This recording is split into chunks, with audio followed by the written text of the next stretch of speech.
Number 10, Hellbound Thor. So, this Thor comes from Earth 5113.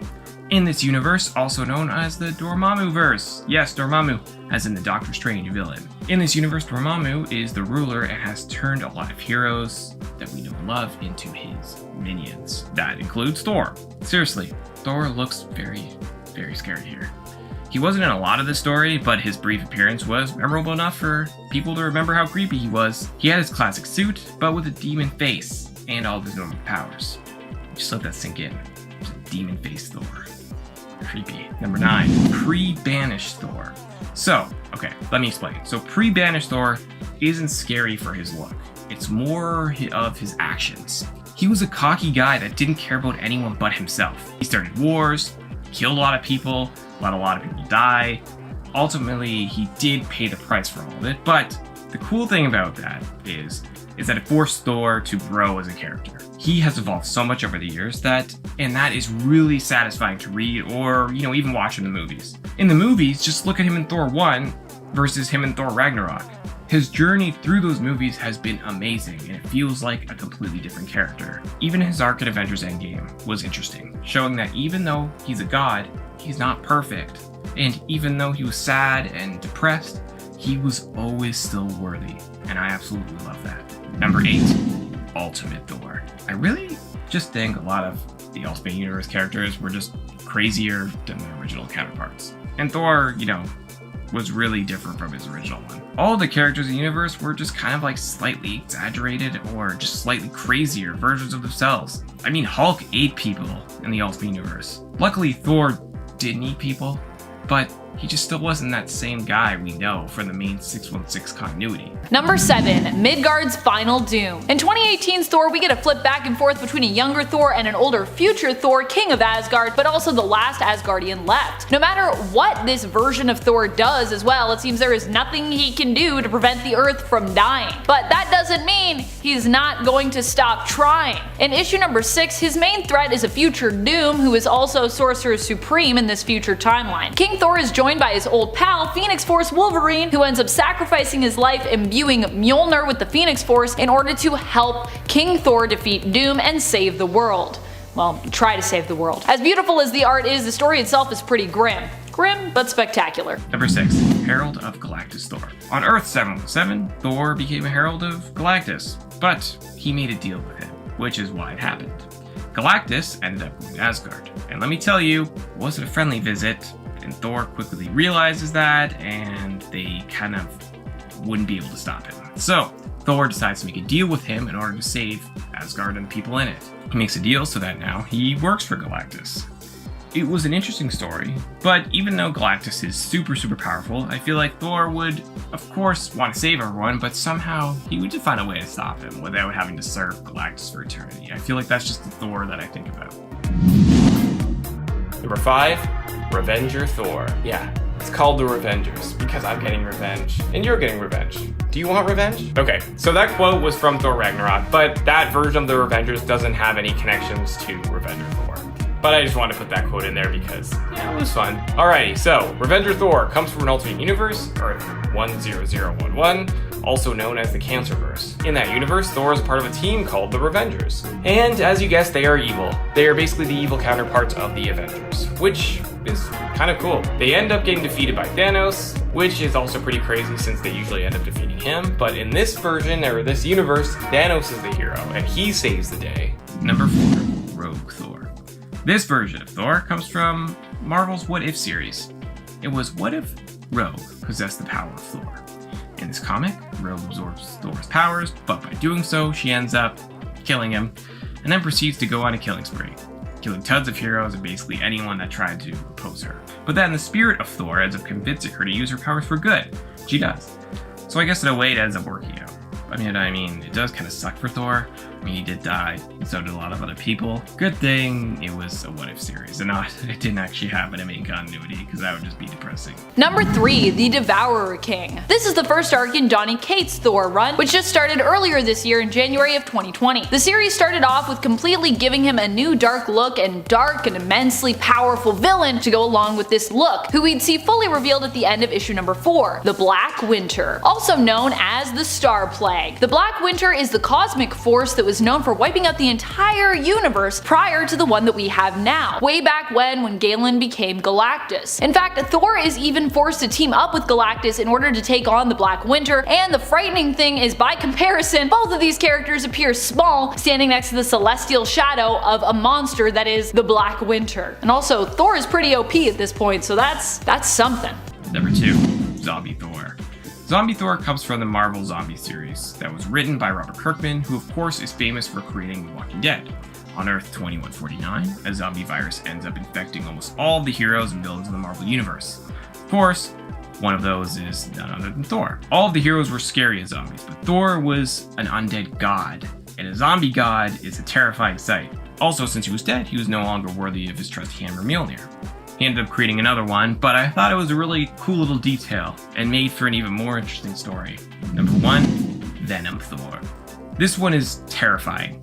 Like, just when you thought Venom couldn't be any scarier, he merges with Thor to create Venom Thor. Of course, this doesn't happen during the main continuity, but during one of Marvel's What If stories. What if the alien costume had possessed Spider-Man? During that story, Venom takes over Spider-Man, and then Hulk, which is equally terrifying thought, but then after that, it decides to take over Thor as well, and it's terrifying.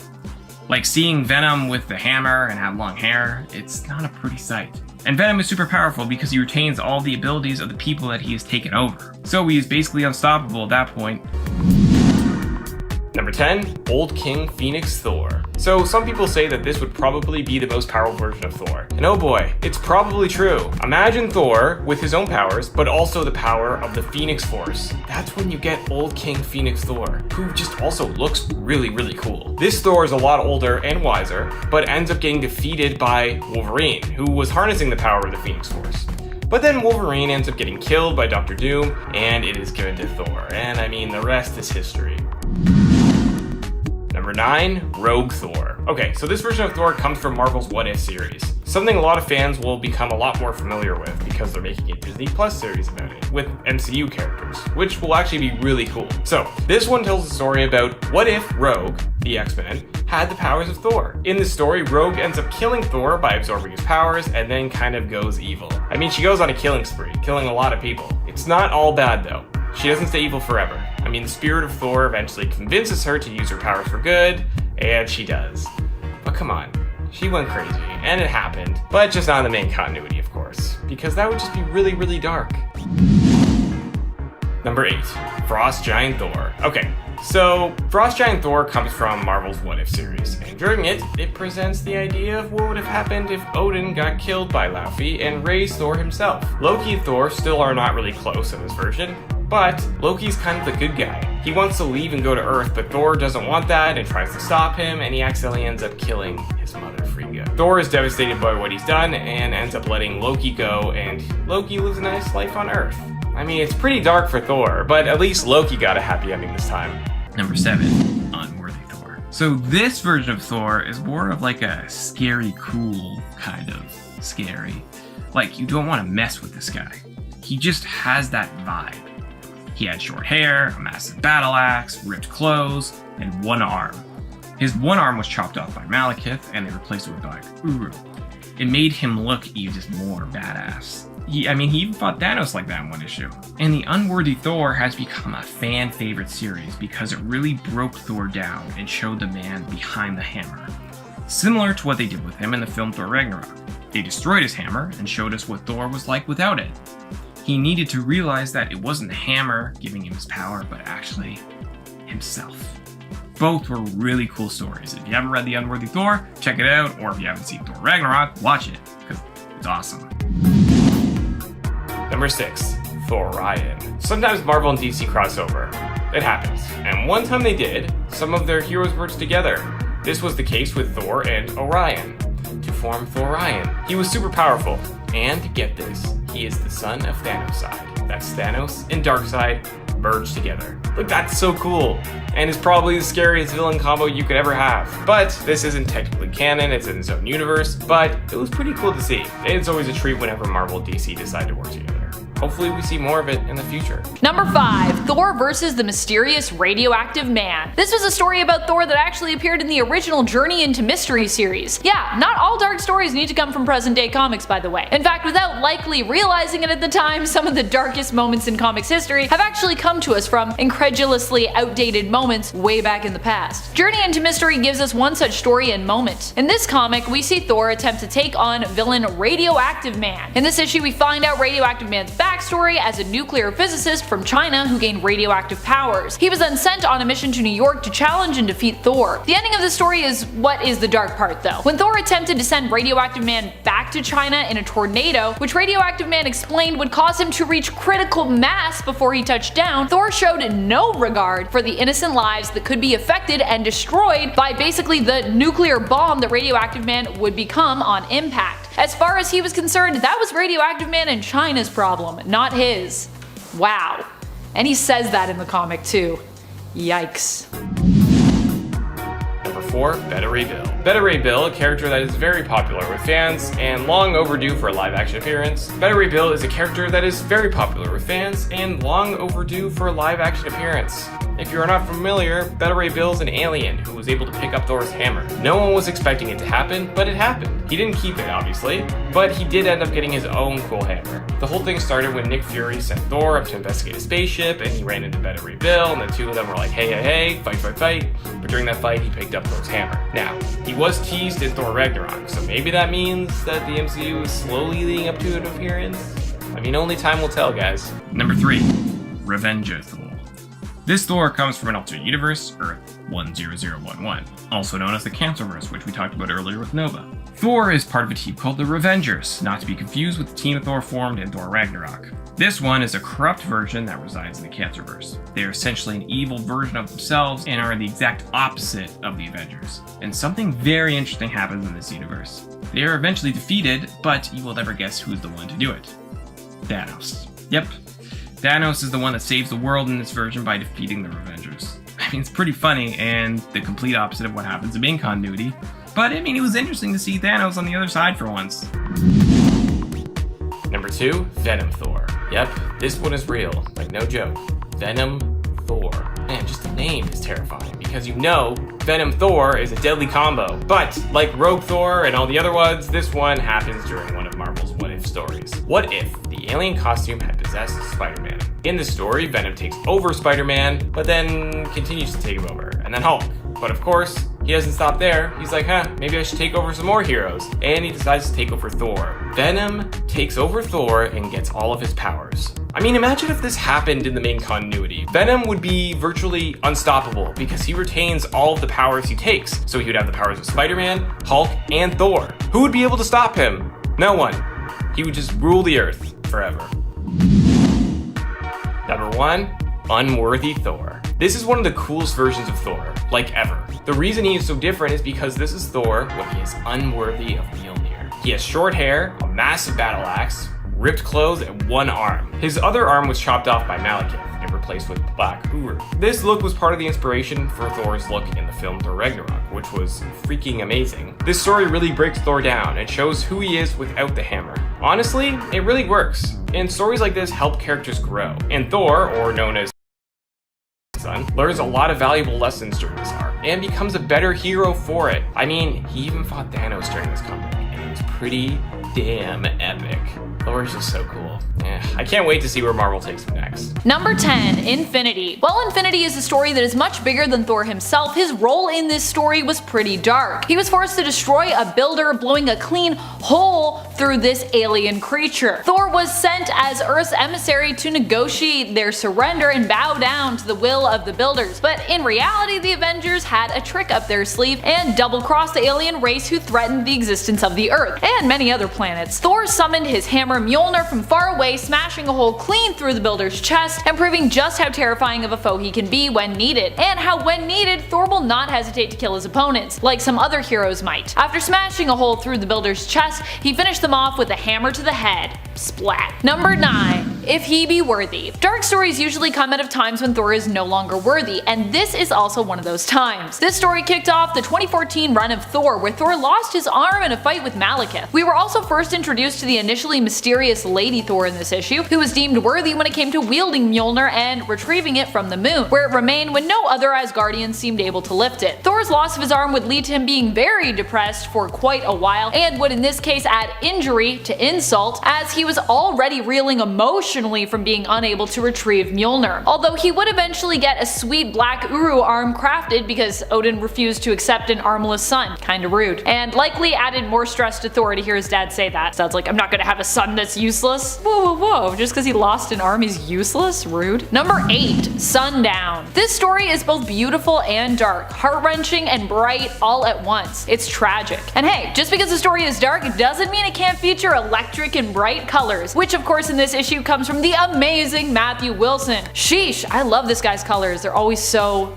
beautiful. In issue 705 of Mighty Thor, we watch a super sick Jane Foster as Lady Thor take on Mangog, and pretty much kill herself during the fight. In the end, she is forced to sacrifice Mjolnir in order to defeat Mangog, launching the villain and her hammer into the sun. Due to the fact that Jane was battling cancer at the time, every time she changed into Thor, due to that whole process, the progress of her chemo basically gets erased. And when she removes her helmet and changes back this time, she knows it will be her last. Her and Thor share one last kiss as she changes back from Thor to a very sickly and cancer-ridden Jane Foster, and she appears to die. Some truly bleak and beautiful writing here from Jason Aaron.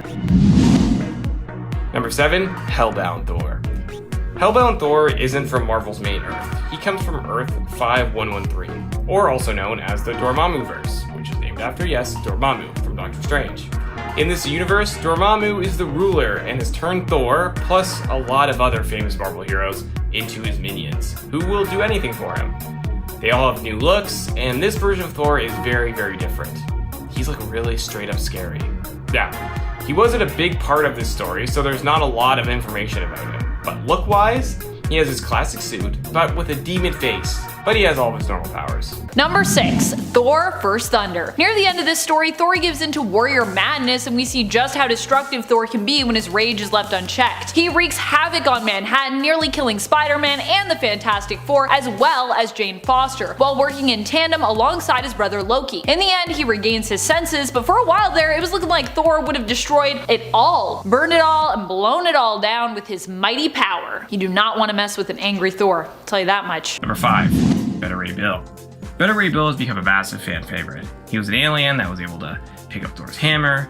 Of course, he didn't keep it forever and ended up getting his own, but it was a big deal when it happened and no one expected it. And it happened when Nick Fury wanted Thor to check out some kind of alien ship, so Thor went up, saw Beta Ray Bill, the two of them were like, hey, hey, hey, fight, fight, fight.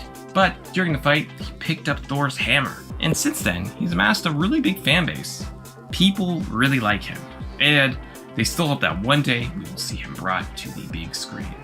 He was teased in Thor Ragnarok, so who knows, maybe we'll see him in the MCU. One can only hope, my friends. One can only hope. Number 4. Ragnarok. Or at least one of. This Ragnarok story took place in 1998's Thor, starting in issue 80. It was part of the Avengers Disassembled event. Here we basically saw Thor take on a resurrected Surtur, who was brought back by Loki. Loki, Loki, Loki, what did you do? Surtur and his army took on the gods, defeating them one by one. Thor learned, however, that this was all part of a cycle, and that the gods were destined to fail and be reborn, giving energy to those who sit above in shadow. In other words, the gods of the gods. The story ends with Thor disrupting this resurrection cycle by basically destroying a tapestry, but at the supposed cost of his life and the lives of his people. At the end of the series, he's believed dead by his fellow comrades and heroes, though in reality he wasn't quite dead yet, but instead was revealed to be in a slumber-like stasis, resting before returning. Number 3. Zombie Thor. Need I say more? No. Number 2. No, I'm just kidding. Okay, Zombie Thor comes from the Marvel Zombie series, which was written by Walking Dead creator Robert Kirkman. It takes place on Earth 2149, and on that Earth, a zombie virus ends up infecting almost all the heroes and villains of the Marvel Universe. Thor is one of those heroes. So, he looked very cool and terrifying at the same time. But, one of the most interesting things about this version is that since he was technically dead, he was no longer worthy of Mjolnir. So, Zombie Thor didn't have it. He ended up getting his own hammer later on. but he didn't have Mjolnir, and that was something that I thought was very, very interesting. Number 2, the God Butcher. The whole universe wasn't threatened by this villain in Jason Aaron's run, but all of the gods certainly were, and I mean all of the gods. In the story arc known as the God Butcher, we were introduced to Gorr, a fearsome and well-written villain. Gorr learns of the gods and basically blames them for everyone's suffering, and so sets out on a mission to kill them armed with the Necro Sword, also known as the All Black, which we later discover via Donny Cates also happened to be the first symbiote. It's all connected, ooh.